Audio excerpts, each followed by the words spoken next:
My name is Rachel Maher. This is week 4 lesson plan for writing methods and strategies. Do you know what a metaphor is? No. So a metaphor is a thing or an object that is representative or symbolic of something else. An example for today is from the book that we will be reading called My Mouth is a Volcano. The boy's mouth isn't really a volcano, but the author uses this metaphor to help the reader better understand the boy's interrupted mouth by comparing it to a volcano.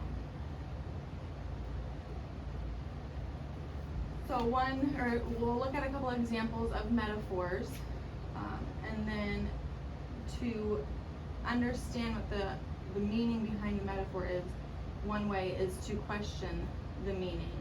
So in the first example, the bed is a marshmallow. We can question if the bed is really a marshmallow.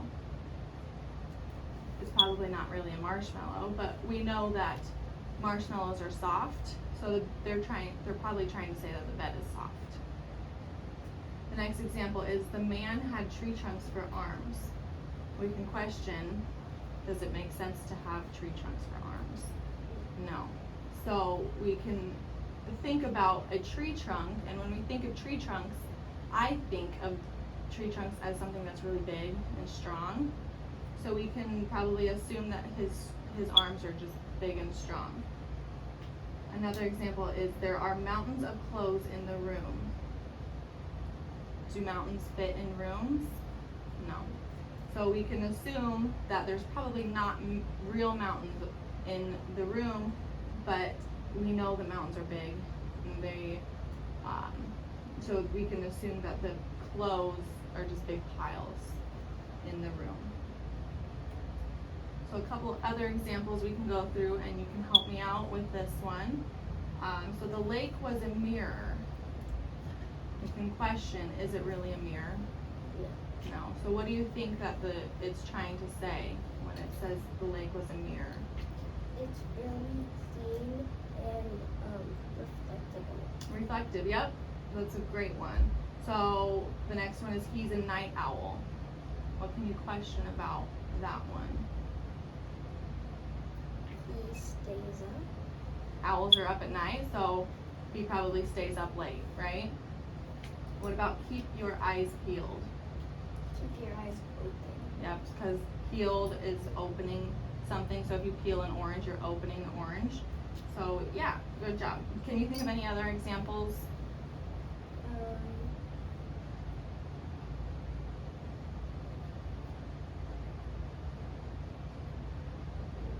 No. What about, have you heard if somebody drops things a lot? Clumsy. It could be something, but I've heard people call somebody who drops things a lot butterfingers. Have you heard of that? Yeah, so they don't really have butter fingers, but their fingers might be slippery, so they just act as butterfingers.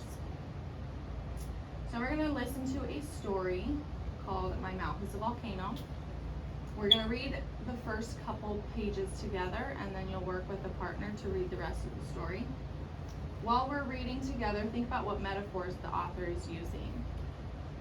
When you hear a metaphor in the story, raise your hand so then everybody can hear that same metaphor when we share it.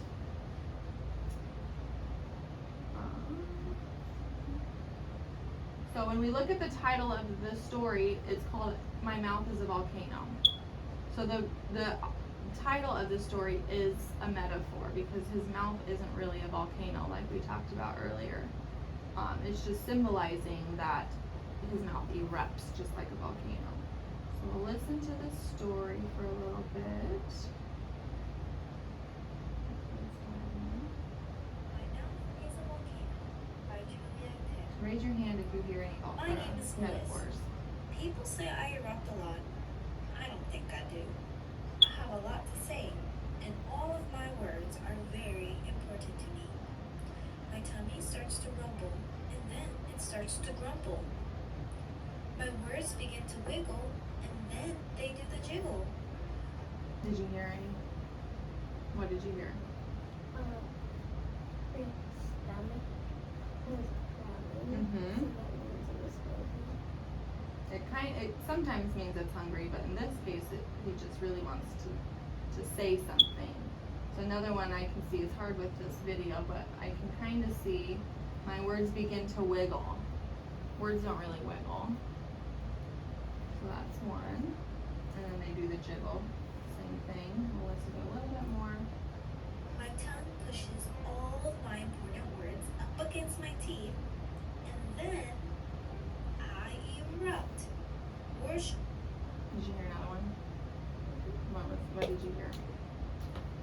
My tongue goes to my teeth, and then I erupt. Yep, so his tongue pushes his teeth, or pushes the words to his teeth, and he erupts. He doesn't really erupt. Good job. Erupts with words. Good job. Just explode out of my mouth. My mouth is a volcano. Hey, guess what, you guys? In class, Did you hear one more? No, he said his mouth is a volcano. So just like the title of the book, his mouth isn't really a volcano. So that's where we're gonna stop that. Go back to this. So now you're gonna read the story quietly with a partner.